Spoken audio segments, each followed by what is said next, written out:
Live from New Delhi, you're watching DD India Live, India's voice to the world. I'm Ramesh Ramachandran. Coming up in the next 30 minutes. Former Pakistan Prime Minister Imran Khan sentenced to 10 years for leaking state secrets ahead of 8th February general election in which he is barred from contesting. India to grow at 7%, become a $7 trillion economy by 2030, says a report on the eve of the country's 2024 budget. India remembers Mahatma Gandhi on his 76th death anniversary. President Draupadi Murmu leads the nation in paying tribute to the father of the nation. And US billionaire Elon Musk's company successfully implants a chip inside the human brain. It enables to control an electronic device just by thinking.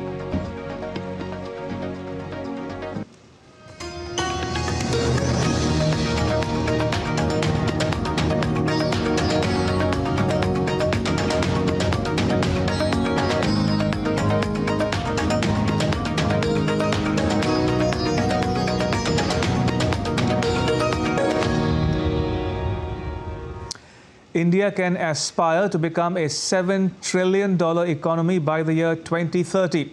This according to a review by the country's finance ministry.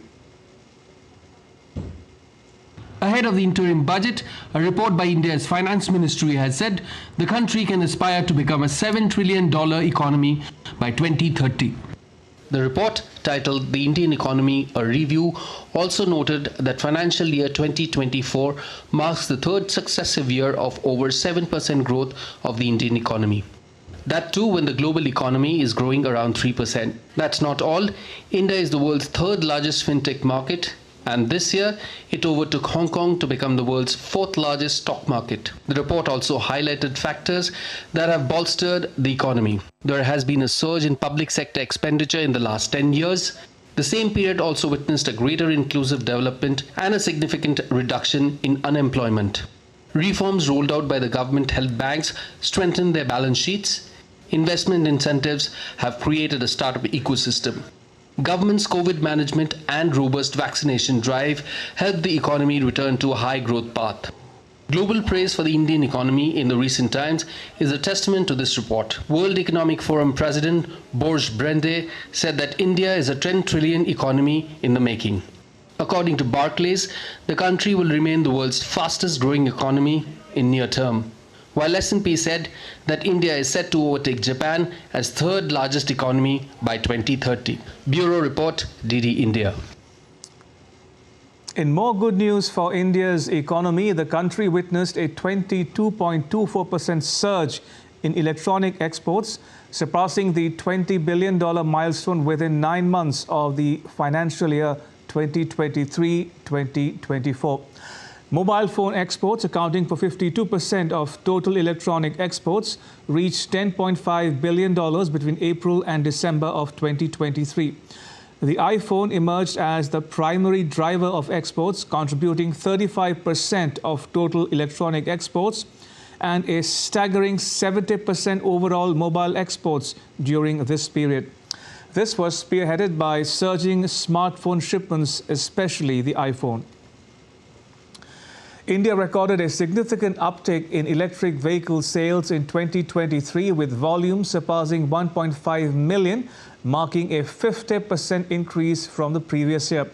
The total EV sales reached 1.53 million in 2023, up from 1.02 million in 2022, indicating a strong growth trajectory in the adoption of electric and enterprise value, and reflecting a growing consumer preference for electric vehicles over a 2-year period.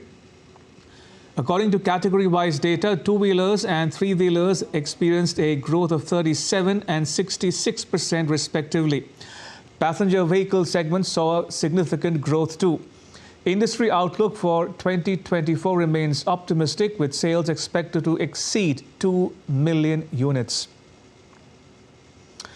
India's retirement fund body, the Employees Provident Fund Organization, added nearly 1.4 million members by November 2023, as per the latest payroll data released on Saturday. According to the Labour Ministry, the data indicates that more than 700,000 new members were enrolled during the month. The 18 to 25 age group constitutes 57.3% of the total new members added during the month, showing that a majority of members who joined the organized sector workforce were youths. A gender-wise analysis of payroll data show that of the new members added, around 200,000 were women who joined the EPFO for the very first time. Now, India is among most thriving cluster of fintech hubs, says WEF study. India is also among the most significant operating countries for hosting a thriving cluster of fintech headquarters.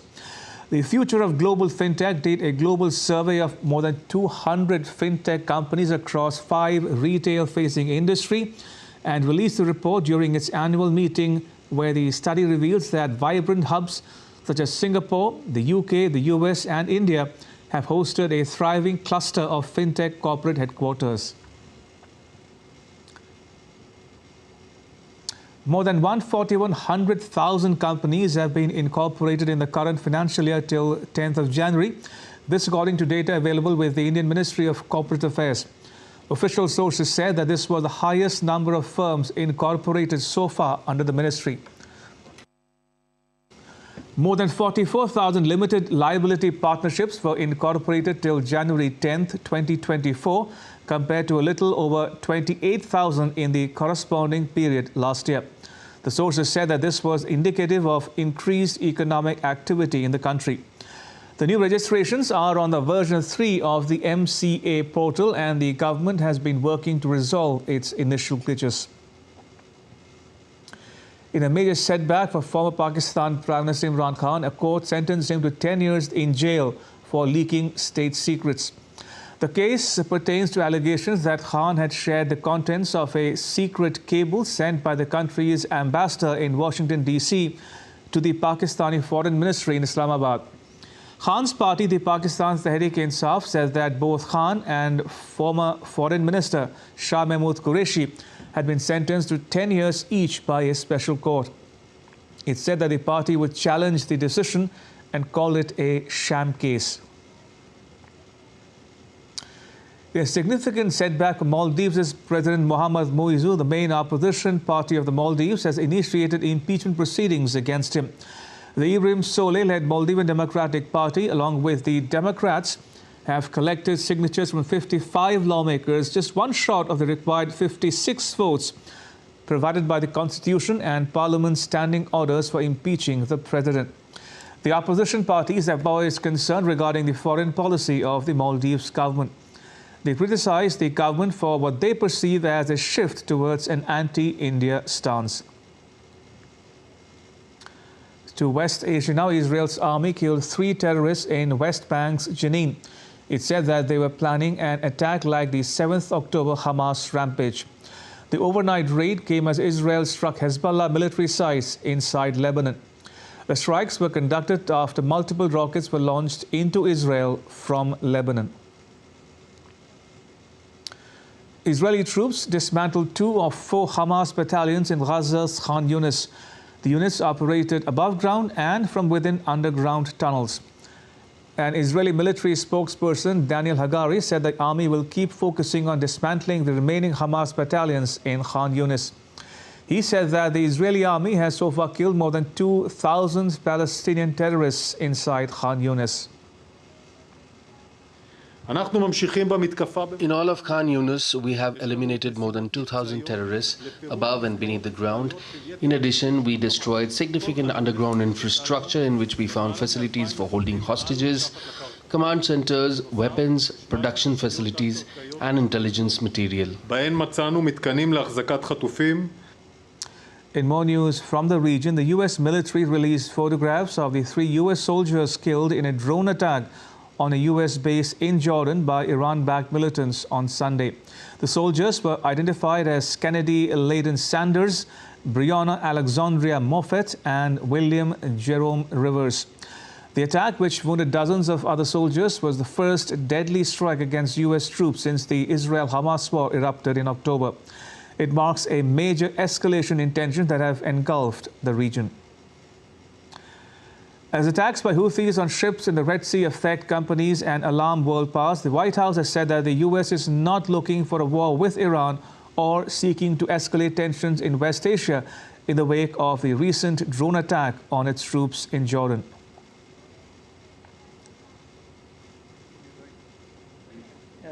We are not looking for a war with Iran. We are not seeking a conflict with the regime in a military way. And as I said in the opening, we're not looking to escalate here. This attack over the weekend was escalatory. Make no mistake about it. And it requires a response. Make no mistake about that. I will not get ahead of the president's decision making. United Nations Secretary General Antonio Guterres met with the head of internal UN investigations to ensure that the inquiry into Israeli accusations against staff at the UN Palestinian Aid Agency will be done swiftly and as efficiently as possible. The Secretary General has remained very active on this issue throughout the weekend and this morning. A few moments ago, he met with the Undersecretary General, head of OIOS, to ensure that the investigation will be done swiftly and as efficiently as possible. Any employee involved in acts of terror will be held accountable, including through criminal prosecution. U.S. Secretary of State Antony Blinken said that Washington, D.C. will closely examine steps the United Nations Aid Agency for Palestinians takes in response to Israel's allegations. The reports that we got last week, and UNRWA brought them to us, were deeply, deeply troubling. It is imperative that UNRWA immediately, as it said it would, investigate, that it hold people accountable as necessary, and that it review its procedures. I had a very good conversation with Secretary General of the United Nations, Guterres, last week when we were first made aware of these allegations, and we're going to be looking very hard at the steps that UNRWA takes, again, to make sure that this is fully and thoroughly investigated. An Israeli intelligence dossier that prompted a cascade of countries to halt funds for a UN Palestinian aid agency includes allegations that some UN staff took part in abductions and killings during the 7th October raid that sparked the Gaza conflict. The 6-page dossier, seen by a news agency, alleges that some 190 UNRWA employees, including teachers, doubled as Hamas or Islamic Jihad militants. It has names and pictures for 11 of them. A UN spokesperson said that the world body has not formally received a copy of the dossier. Palestinians accused Israel of falsifying information to tarnish UNRWA, which in turn says it has fired some of its staff and is investigating the allegations. The dossier said that one of the 11 is a school counselor who helped his son abduct a woman during the Hamas infiltration, in which Israel says 1,200 people were killed and 253 kidnapped. British Foreign Secretary David Cameron will travel to Oman on Tuesday, where he is expected to call for stability over ongoing Houthi attacks in the Red Sea and de-escalating of tensions in West Asia. Cameron, on his 4th visit to West Asia, will travel to Oman to meet his counterpart Badr al-Busaydi to discuss how to diminish tensions across the region. Cameron will reiterate Britain's commitment to getting aid into Yemen and outline the actions that Britain is taking to deter the Houthis from targeting ships in the Red Sea. In an earlier diplomatic tour, Cameron met Israel's Prime Minister and politicians in the Israeli-occupied West Bank, besides traveling to Qatar. After ratification by Turkey, Hungary is the only country left effectively holding up Sweden's NATO membership. U.S. Secretary of State Antony Blinken said the U.S. expects Hungary to approve Sweden's NATO accession in the weeks ahead. We see that NATO is advancing with a sense of urgency and a strong sense not only of unity of purpose, but unity of action. Just at the very end of last week, Turkey approved Sweden's accession to NATO. Sweden brings tremendous capabilities to the alliance in every domain. Hungary now will have to act in order to complete the process of Sweden's accession, but I fully anticipate that that will happen in the weeks ahead when Hungary's parliament returns. Hungary's Foreign Minister Peter Szijjártó arrived in Ukraine for talks with senior officials on Monday. He visited the city of Uzhhorod to hold talks with his Ukrainian counterpart Dmytro Kuleba and Presidential Chief of Staff Andriy Yermak. Ukraine and Hungary said that they had laid the ground for a meeting of their leaders during the talks. Szijjártó reached Ukraine days before a European Union summit that will seek an agreement on a financial aid package that's been held up by Budapest. Still to come on DD India Live. Vietnam and the Philippines agreed to boost cooperation to prevent untoward incidents in the South China Sea. And a direct flight service between Dehradun and Pithoragarh in the northern Indian state of Uttarakhand begins.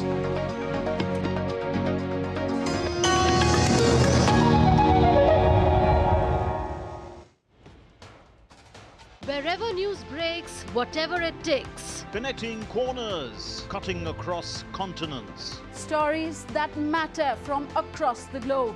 Accurate, authentic journalism that serves you right. From politics to glamour, from sports to world affairs, with a fusion of aesthetics and substance. Introducing news in a new avatar. Experience the world through a new lens.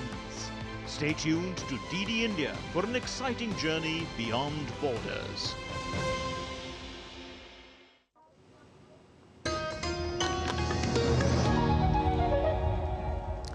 You're watching DD India Live. I am Ramesh Ramachandran. To the Indo-Pacific now, where North Korea fired multiple cruise missiles into the sea in its third such test in less than 1 week. South Korean and US intelligence agencies have been closely monitoring the situation amid escalating tensions on the Korean peninsula. Last week, North Korea tested submarine-launched missiles. It's identical to the strategic cruise missiles that Pyongyang launched last week as part of an upgrade to its weapons system. Our military detected multiple unidentified cruise missiles launched from the North Korea's west coast around 7 a.m. today. And South Korea and the US intelligence authorities are analyzing details. While strengthening surveillance and vigilance, our military is closely cooperating with the United States and monitoring North Korea's activities. 북측 서해상으로 발사된 Hong Kong's Chief Executive John Lee confirmed on Tuesday his intention to tighten national security laws. The push to tighten security laws outlines the need for new and updated laws covering the theft of state secrets, espionage, treason, sedition and sabotage to conduct actions endangering national security. It will build on a sweeping legislation that Beijing imposed on the city in the year 2020. Hong Kong government will attempt to pass the laws as soon as possible. I hope we can expedite the legislation of Article 23 as soon as possible. Putting an end to this issue that has plagued Hong Kong for 26 years will allow us to focus our attention on economic development, enabling citizens to enjoy more economic benefits at an earlier time. Our legislation, of course, is subject to scrutiny by both Hong Kong people and, of course, the international people. A 110-page consultation document would be submitted to the Legislative Council on Tuesday, and the consultation would end on the 28th of February. Businesses, diplomats and academics say that the prospect of new laws targeting espionage, state secrets and foreign influence could have a deep impact on the global financial hub. Vietnam and the Philippines agreed to boost cooperation among their coast guards and to prevent untoward incidents in the South China Sea. The announcement was made during a state visit to Hanoi by President Ferdinand Marcos of the Philippines. The two memoranda of understanding on security covered incident prevention in the South China Sea and maritime cooperation among coast guards. Vietnam also sealed agreements with the Philippines covering rice trade and agriculture cooperation. South Korea's President Yoon Suk-yeol blocked a bill to launch a new investigation into the 2022 Halloween crowd crush in Seoul's Itaewon district. Yoon's veto of a probe with an independent panel came after the Prime Minister described the opposition-backed bill as politicized and potentially in breach of the Constitution. The move to block the bill has been criticized by relatives of the victims and opposition party officials who have long argued that the government's handling of the disaster had been inadequate. A mother who lost a son in the crowd crush accused the government of being petty by blocking the inquiry and offering financial compensation instead.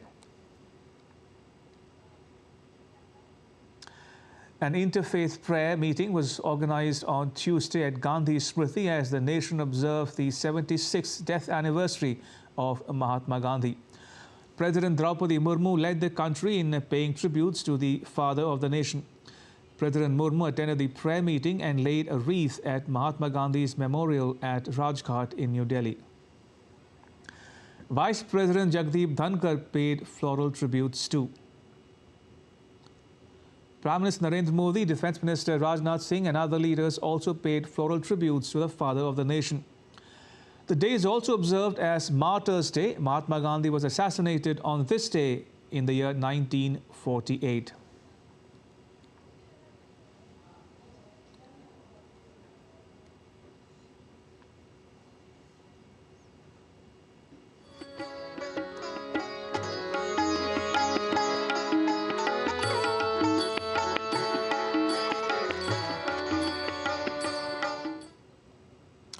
India's Prime Minister Narendra Modi and Vice President Jagdeep Dhankar attended a prayer meeting in remembrance of Mahatma Gandhi on his death anniversary at Gandhi Smriti in New Delhi. PM Modi was seen observing a silent prayer with his eyes closed as the gathering paid respects to Mahatma Gandhi. PM Modi also interacted with school children after the prayer meeting.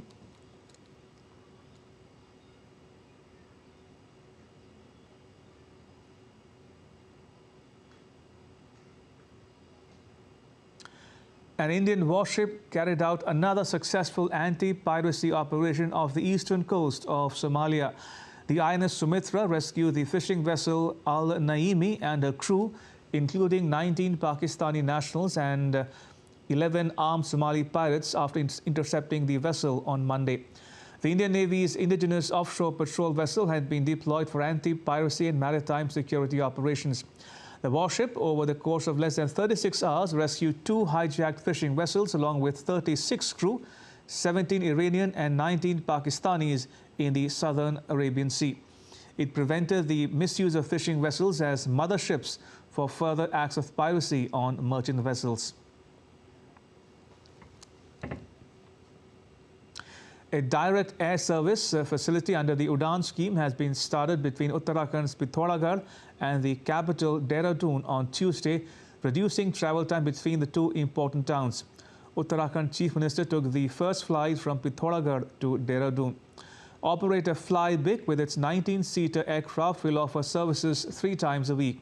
DD India's Tapas Bhattacharya has more inputs.